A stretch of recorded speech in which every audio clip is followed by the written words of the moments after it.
नमस्कार दोस्तों, स्वागत है अपनी YouTube channel top trending GK में। दोस्तों इस वीडियो में देखने वाले हैं आज जो आपके 24 जुलाई 2021 को रेलवे एनटीपीसी के सेकंड शिफ्ट का एग्जाम कंडक्ट हुआ है। तो इस शिफ्ट में पूछे गए 40 में से 39 एग्जैक्ट ओबूत जीके के सवाल एक्स्ट्रा फैक्ट साइड कवर करने वाले हैं, जो आने वाली किसी भी कम्पिटेटिव एग्जाम्स के लिए बहुत ज़्यादा फायदेमंद हो जाएगा। तो इसकी पीडीएफ फाइल आपको दोनों शिफ्ट के एक साथ टेलीग्राम चैनल पर मिल जाएगी। जिन भी कैंडिडेट ने अभी तक टेलीग्राम चैनल ज्वाइन नहीं किया, लिंक डिस्क्रिप्शन बॉक्स में जरूर ज्वाइन कर लेना है। सभी कैंडिडेट का बहुत बहुत धन्यवाद जिन्होंने रियल और ऑथेंटिक सवाल है वो टेलीग्राम पर सेंड किए हैं। ये सभी सवाल कंटिन्यू करें। उससे पहले मैं आपको बता दूं, आप किसी भी कम्पिटेटिव एग्जाम्स की तैयारी करते हो, अपनी तैयारी को परखने के लिए आपका कौन सा सेक्शन वीक है उसको बूस्ट करने के लिए कॉन्फिडेंस लेवल हो गया या फिर टाइम मैनेजमेंट है, ऑल इंडिया में क्या रैंक आ सकती है, इन सभी के लिए स्मार्ट वर्क चाहिए। स्मार्ट वर्क का मतलब यहाँ पर डेली आप मॉक टेस्ट लगेगा, प्रैक्टिस करेंगे तो कॉन्फिडेंस लेवल जरूर बढ़ जाएगा। और प्रैक्टिस के लिए टेक्स्ट बुक आपके लिए बेहतरीन ऑफर ये लेकर आए हैं, आप अनलिमिटेड मॉक टेस्ट लगा सकते हो। सभी एग्जाम्स के मॉक टेस्ट एक ही पास में आपको मिलने वाले हैं। इसमें भी यदि आप टीटीजी के कूपन कोड यूज करते हो तो एक्स्ट्रा 40 रुपये का और डिस्काउंट मिल जाएगा। तो इस अपॉर्चुनिटी का लाभ उठाने के लिए लिंक डिस्क्रिप्शन बॉक्स में क्लिक करके ये टेस्ट सीरीज ज्वाइन कर सकते हो। देखिए, जैसे यदि आप रेलवे की तैयारी कर रहे हो, एसएससी कर रहे हो, बैंकिंग कर रहे हो या फिर किसी स्टेट लेवल गवर्नमेंट एग्जाम्स की कर रहे हो, सभी के अलग अलग मॉक टेस्ट लेने की बजाय एक ही पास में सारे एग्जाम्स के मॉक टेस्ट यहाँ पर अवेलेबल होने वाले हैं। टीटीजी के कूपन कोड से एक्स्ट्रा डिस्काउंट भी मिल जाएगा। एग्जाम में जो पैटर्न और डैशबोर्ड देखने को मिलता है उसी सेम इंटरफेस से यहाँ पर आप प्रैक्टिस कर सकते हो। तो चलिए कंटिन्यू कर लेते हैं। जो आपके एनटीपीसी एग्जाम में आज यानी 24 जुलाई 2021 के सेकंड शिफ्ट के सवाल पूछे गए हैं, देख लेते हैं इनका क्या एग्जैक्ट आंसर और एक्स्ट्रा फैक्ट सहित जानेंगे। देखिएगा पहला सवाल, which city is called blue city in India है। तो भारत में ब्लू सिटी है वो किस शहर को कहा जाता है, तो आप कहेंगे जोधपुर राजस्थान है, इसे ब्लू सिटी के नाम से जाना जाता है। अगला सवाल, दुर्गेश नंदिनी पुस्तक के लेखक कौन है। दुर्गेश नंदिनी बुक्स हैं, ये बंकिम चंद्र चट्टोपाध्याय के द्वारा लिखित कृति हो जाएगी। नाम है दुर्गेश नंदिनी, बंकिम चंद्र चट्टोपाध्याय की बुक्स हैं। अगला सवाल, ब्रह्मा समाज की स्थापना राजा राममोहन राय ने 1828 में कहां पर की थी। तो यहां पर 3 पॉइंट आपको देखने को मिल रहे हैं। एक तो ब्रह्मा समाज की स्थापना किसने की, आप कहेंगे राजा राममोहन राय ने। और कब की थी, 1828 में, 1828 में की थी। कहां पर की थी जो आपको पूछा, तो कोलकाता में की गई थी ब्रह्मा समाज की स्थापना। 2021 में किस राज्य में विधानसभा चुनाव नहीं हुए हैं। तो 2021 में जो मार्च और अप्रैल में विधानसभा चुनाव हुए वो हुए कहां पर। वैसे मणिपुर में तो नहीं हुए क्योंकि 2017 में यहाँ पर चुनाव हुए थे प्रीवियस जो मणिपुर राज्य में विधानसभा के चुनाव, जिसमें मुख्यमंत्री एन बीरेन सिंह बने थे।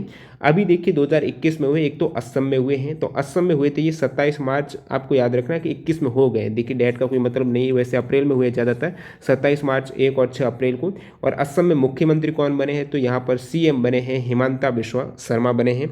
और किसकी सरकार बनी ये भी याद रखना है। वर्तमान में जो अभी लेटेस्ट वाले इलेक्शन हुए हैं, मुख्यमंत्री किस राज्य में कौन बने हैं, गठबंधन हुआ है तो किन पार्टियों का हुआ, ये सभी आपको याद करना है। बीजेपी और साथ ही साथ असोम गाना परिषद हो गया, यूनाइटेड पीपल्स पार्टी लिबरेशन है, लिबरल जो पार्टी, इनका गठबंधन से सरकार बनी है असम में। तो असम में एक तो इलेक्शन हुआ। सेकेंडली बात करूं, केरला में भी 6 अप्रैल को हुआ था, जिसमें पिनाराई विजयन यहाँ पर मुख्यमंत्री बने हैं। पार्टी है इनकी लेफ्ट डेमोक्रेटिक फ्रंट पार्टी की सरकार बनी है केरला में। पुदुचेरी में यहाँ पर सीएम कौन बने हैं, वो एन रंगास्वामी बने हैं। यहाँ पर भी 6 अप्रैल को इलेक्शन हुए। तो केरला हो गया, पुदुचेरी है, असम है, तमिलनाडु है, पश्चिम बंगाल है, यहाँ पर इलेक्शन हुए 2021 में। पुदुचेरी में पार्टी है ऑल इंडिया एनआर कांग्रेस और बीजेपी दोनों की गठबंधन बना है। तमिलनाडु की बात करें तो यहाँ पर भी 6 अप्रैल को इलेक्शन हुए, जिसमें सीएम एम के स्टेलिन बने हैं। पार्टी इनकी है डीएमके यानी द्रविड़ मुन्नेत्रा कजागम पार्टी है।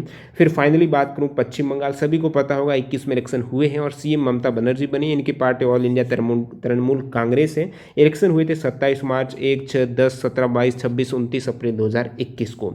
अगला सवाल देखिएगा, प्लासी का युद्ध कब हुआ था। प्लासी के युद्ध की बात करें तो 23 जून 1757, याद रखिएगा, सभी को याद ही होगा क्योंकि बहुत बार बता चुका हूं। बाकी युद्ध से संबंधित है, अन्य जो भी आपके एनटीपीसी एग्जाम में जो टॉपिक ज़्यादातर रिपीट होते हैं उनसे संबंधित extra fact site top 46 topic की पीडीएफ फाइल आपको हमारी वेबसाइट toptrendinggk.in पर मिल जाएगी। ये आप देख सकते हो, टोटल 3500 क्वेश्चन यहाँ पर कवर किए गए, जिसमें आपके कंप्यूटर साइंस वगैरह सारे करंट अफेयर्स के जो सवाल पूछे गए हैं अपडेटेड फैक्ट सहित आपको मिलने वाले हैं। तो डिस्क्रिप्शन बॉक्स में लिंक है channel.top.trendingGK.in, वहाँ से आपके ऑटोमेटिकली डाउनलोड हो जाएगी। कोई भी एरर आती है तो आप मेल कर सकते हो, वेबसाइट पर डिटेल अवेलेबल है।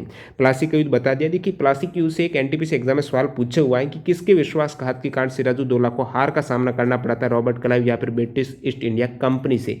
तो आप कहेंगे मीर जाफर ने विश्वासघात किया था, जिसके चलते जो 23 जून 1757 को युद्ध हुआ प्लासी का, इसमें हार हो गई थी सिराजुद्दौला जो बंगाल के नवाब थे। युद्ध हुआ किनके मध्य? ब्रिटिश ईस्ट इंडिया कंपनी, जिसका नेतृत्व रॉबर्ट क्लाइव कर रहे थे। सामने थे बंगाल के नेतृत्व, जो नवाब का नेतृत्व है, नवाब सिराजुद्दौला ये कर रहे थे। अगला सवाल देखिएगा, कौन सा इनपुट डिवाइस है? दो सवाल यहाँ पर पूछे गए, इनपुट और आउटपुट से, दोनों ही बता देता हूँ। आउटपुट का लास्ट में इंक्लूड किया गया है। कंप्यूटर के इनपुट डिवाइस में आपके प्रमुख रूप से keyboard, mouse, joystick, trackball, light pen, touch screen, digital camera, scanner है, स्कैनर, बारकोड रीडर है, और फिर ओसीआर है, ओएमआर है, एमआईसीआर, ये सभी इनपुट डिवाइसेज हो जाएंगे। अगला सवाल, फिक्की की स्थापना, बहुत बार बताता हूँ मैं, नाबार्ड और फिक्की का। फिक्की की गई दोस्तों 1927 में, नाबार्ड की गई है 1982 में। फिक्की के वर्तमान में अध्यक्ष है उदय शंकर, आप कहेंगे। फिक्की का एक तो फुल फॉर्म पता होना चाहिए, federation of Indian chambers of commerce and industry इसकी फुल फॉर्म है। और फिक्की के वर्तमान में जो सेक्रेटरी जनरल हैं वो दिलीप चेनोई हैं। नाबार्ड का मतलब क्या होगा? नाबार्ड जो एक आपके बैंक है, national bank for agriculture and rural development की, तो इनकी स्थापना 1982 में हुई थी। वर्तमान में जीआर चिंटाला इनके चेयरमैन हैं। अगला सवाल देखिएगा, आईआरसीटीसी की फुल फॉर्म क्या है? तो आप कहेंगे Indian railway catering and tourism corporation, जिसकी स्थापना 1999 में की गई थी। और आईआरसीटीसी के वर्तमान में जो चेयरमैन या फिर मैनेजिंग डायरेक्टर सीएमडी कौन है? तो वो है दोस्तों रजनी हसीजा। अगला सवाल, दीपिका पल्लिकल, कार्तिक और ज्योत्सना चिन्पा किस स्पोर्ट से संबंधित है? तो ये स्क्वैश प्लेयर हैं, दोनों ही तमिलनाडु से बिलोंग करती हैं। तो दीपिका कार्तिक, ज्योत्सना चिन्पा हैं, स्क्वैश की खिलाड़ी हो जाएगी। अगला सवाल, काली घाट चित्रकला कहाँ की प्रचलित है? तो आप कहेंगे ये तो कोलकाता की, नाम से स्पष्ट हो रहा, कालीकट काली घाट जो चित्रकला है कोलकाता की है। इसमें जो देवी देवताओं का चित्रण किया जाता है। अगला सवाल देखिएगा, शरद अरविंद बोबड़े के बाद जो वर्तमान में कह सकते हो 48वें चीफ जस्टिस ऑफ इंडिया कौन बने हैं? तो 47वें तो थे दोस्तों शरद अरविंद बोबड़े। इनके बाद बने हैं 48वें CJI, वो NV रमन बने हैं। कौन बने हैं? NV रमन्ना बने हैं 24 अप्रैल 2021 से ये। ओके, श्री हरिकोटा है, ये है कहाँ पर, किस जिले में है? आंध्र प्रदेश में। जो एक उपग्रह प्रक्षेपण केंद्र है SHAR, SHAR, तो ये है कहाँ पर? सतीश धवन अंतरिक्ष केंद्र, तो श्री हरिकोटा में है, जो कि नेलोर जिला आंध्र प्रदेश का है। तो नेलोर जिला याद रखिएगा। वर्ल्ड फूड सेफ्टी डे कब मनाया जाता है? वर्ल्ड फूड सेफ्टी डे आप कहेंगे 7 जून को मनाया जाता है। इसकी घोषणा हुई थी 2018 में, दिसंबर 2018 में संयुक्त राष्ट्र महासभा ने विश्व खाद्य सुरक्षा दिवस मनाने की घोषणा की है। और 2021 में विश्व जो खाद्य सुरक्षा दिवस मनाया गया, इसकी थीम रही है safe food today for a healthy tomorrow हो जाएगी। अगला सवाल देखिएगा, सिल्ली है और गली पॉइंट किस खेल के टर्मिनोलॉजी है? तो आप कहेंगे क्रिकेट के हैं, ईजी सा है, सिल्ली और गली पॉइंट क्रिकेट की टर्म हो जाएगी।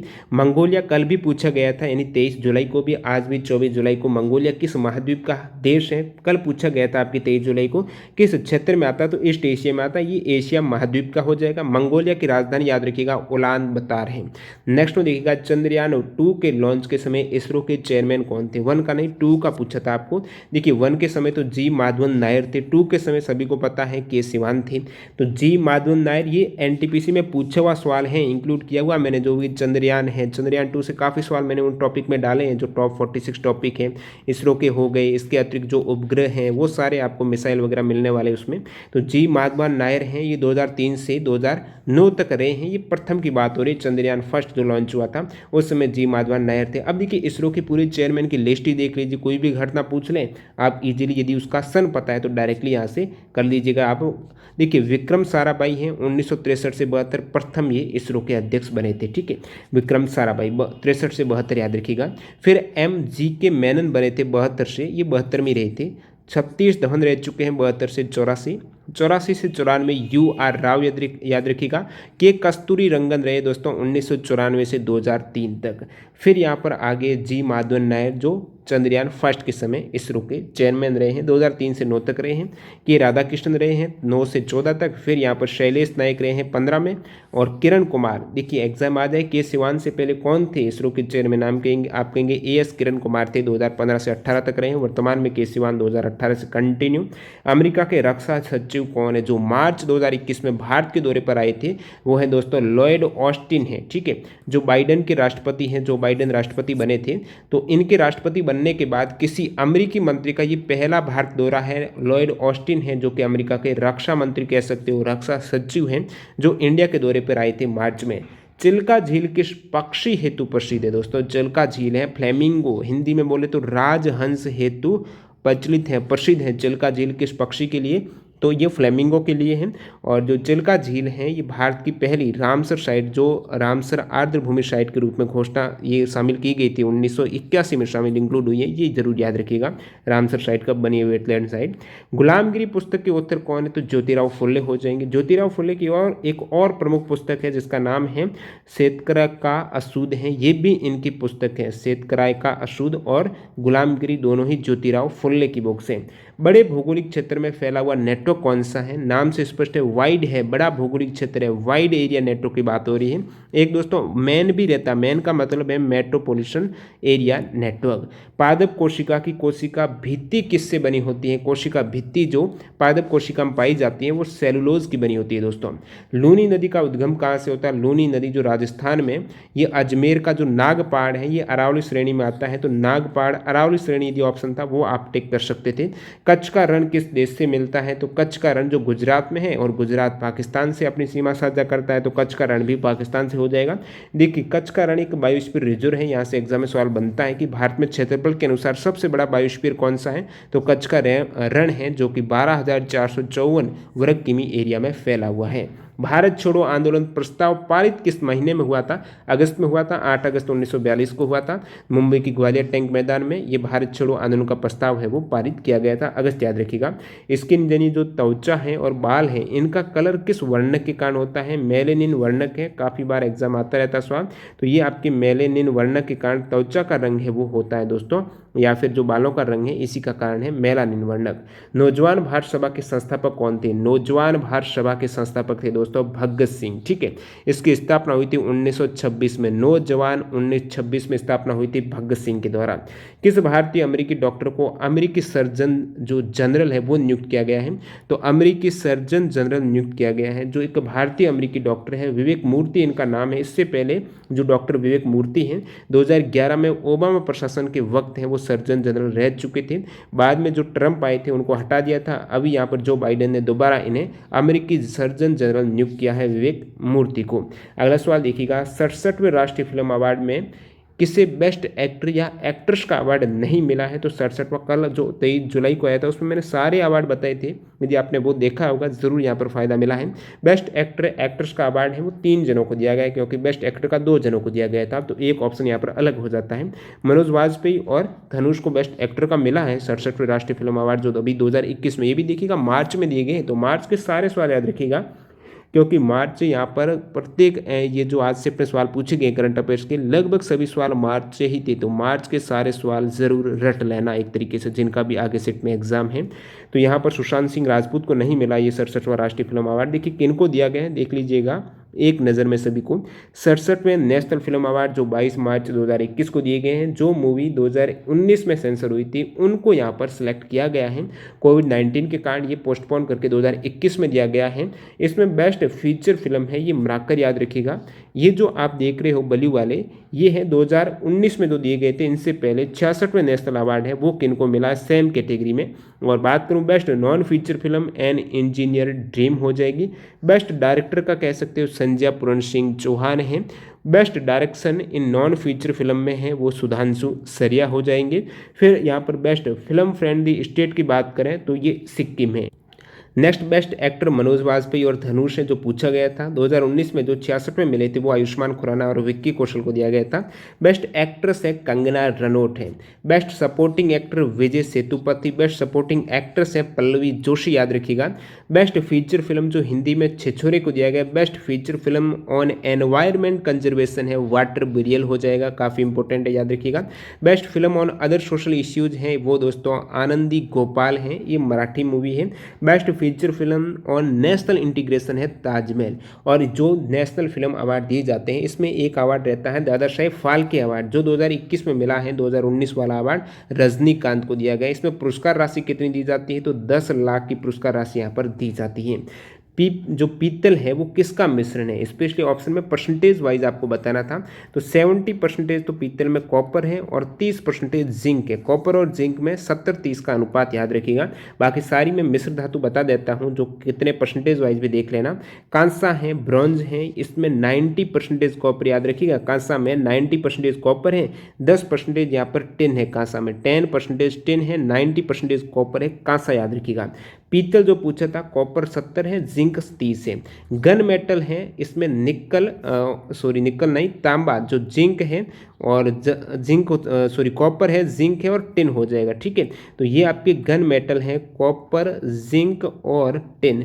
परसेंटेज देख लीजिएगा, सबसे अधिक इसमें भी 90% कॉपर है, फिर आपकी जिंक है बहुत नाम मात्र का 2% है, टिन है 8% है। ये गन मेटल का कंपोजिशन। जर्मन सिल्वर है, ये आपके निकोजी है, निकल कॉपर जिंक है, जर्मन सिल्वर है।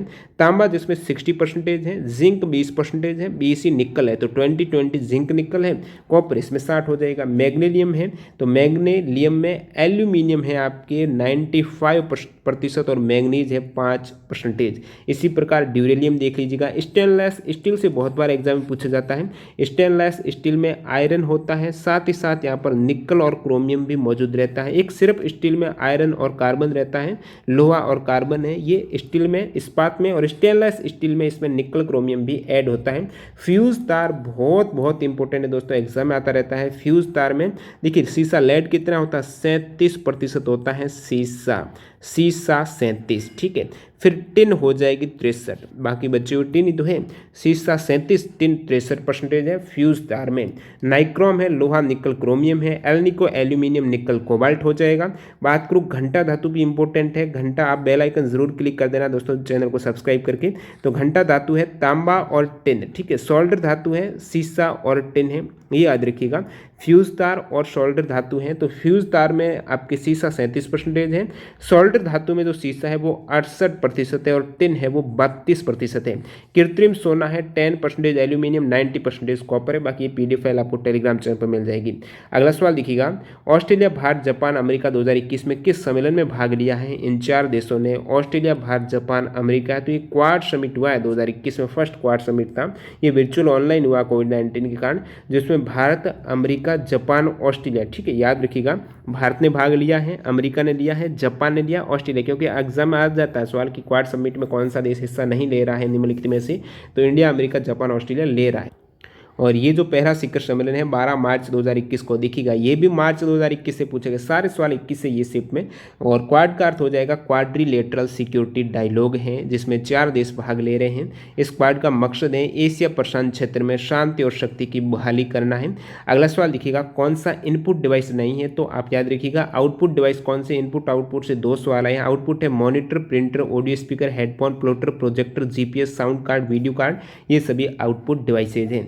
सबसे बड़ा थर्मल पावर प्लांट कौन सा है? तो सबसे बड़ा है विंध्याचल थर्मल पावर स्टेशन है, जो मध्य प्रदेश में है, जिसमें कैपेसिटी है 4760 मेगावाट की। विंध्याचल सबसे बड़ा थर्मल पावर प्लांट है। जब आपकी NTPC में ये सवाल आया था सबसे बड़ा न्यूक्लियर पावर प्लांट है, उस समय मैंने ये आपको बताया था। ठीक है, वहीं से इसको मैंने पेस्ट कर दिया। आज सबसे बड़ा न्यूक्लियर पावर प्लांट कहाँ पर है? तो कुडनकुलम परमाणु ऊर्जा संयंत्र तमिलनाडु है। सबसे बड़ा न्यूक्लियर पावर प्लांट याद रखिएगा कुडनकुलम तमिलनाडु है, और ये भारत में सबसे अधिक क्षमता वाला परमाणु संयंत्र है। और अन्य देख लेते हैं, काकरा पार है जिसमें 1993 में स्थापित हुआ था।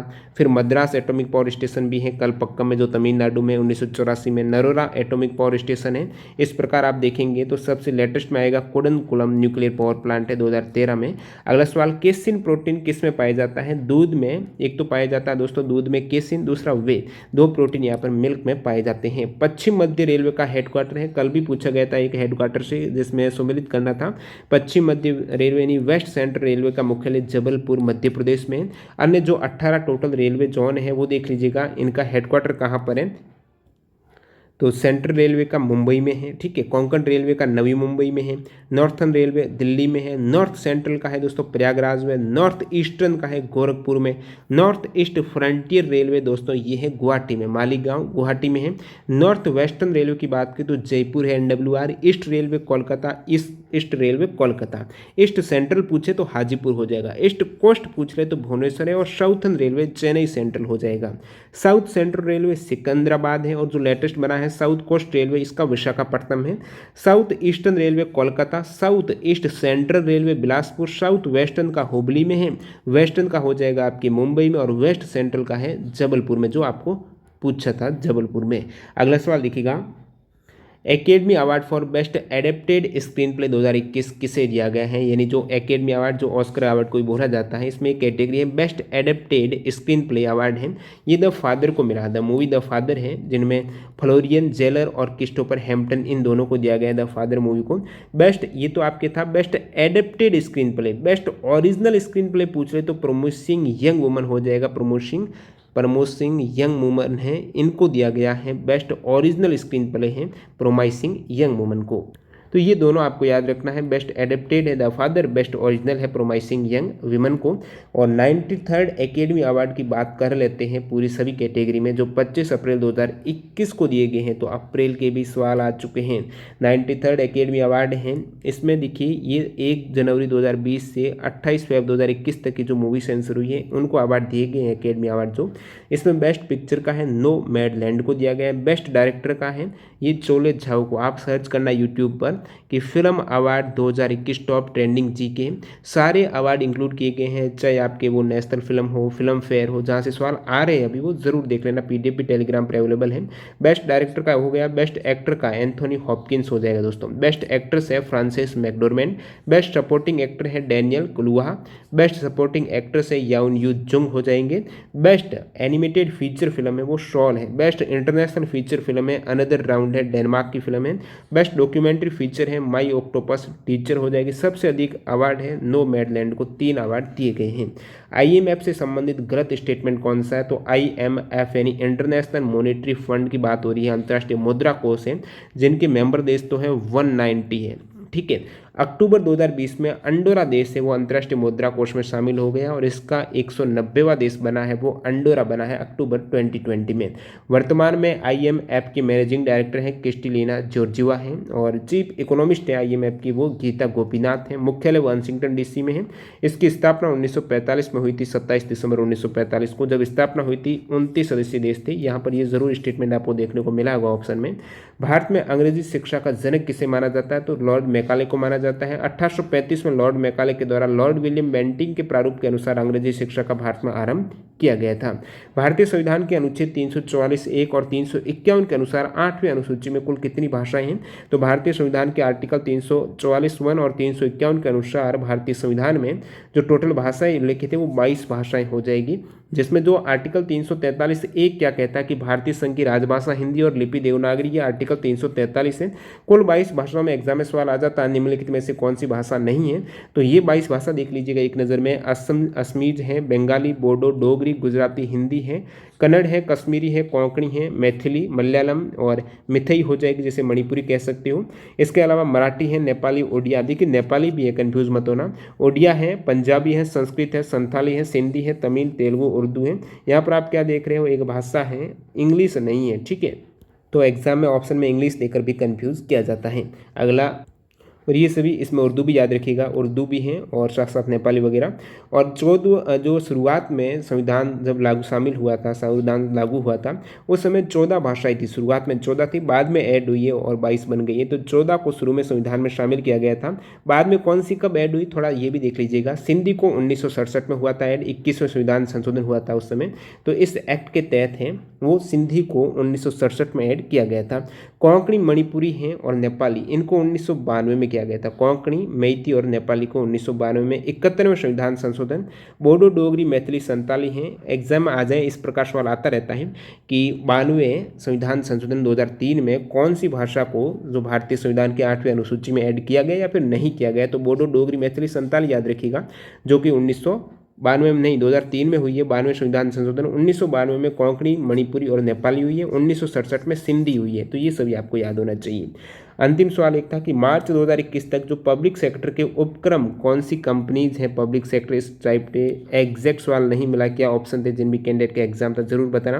बाकी एक कौन सा सवाल रह गया वो भी कमेंट कर सकते हो यदि आपको याद आ रहा है। वीडियो पूरा देखने के लिए आपका बहुत बहुत धन्यवाद। जो 46 टॉपिक 3500 क्वेश्चन की PDF फाइल डाउनलोड करना चाहते हो तो toptrainingGK.in वेबसाइट पर आपको मिल जाएगी। कोई भी इश्यू होता है आप मेल कर सकते हो toptrainingGK@gmail.com पर। तो मिलते हैं ऐसे किसी नए वीडियो के साथ। वंदे मातरम, जय हिंद दोस्तों।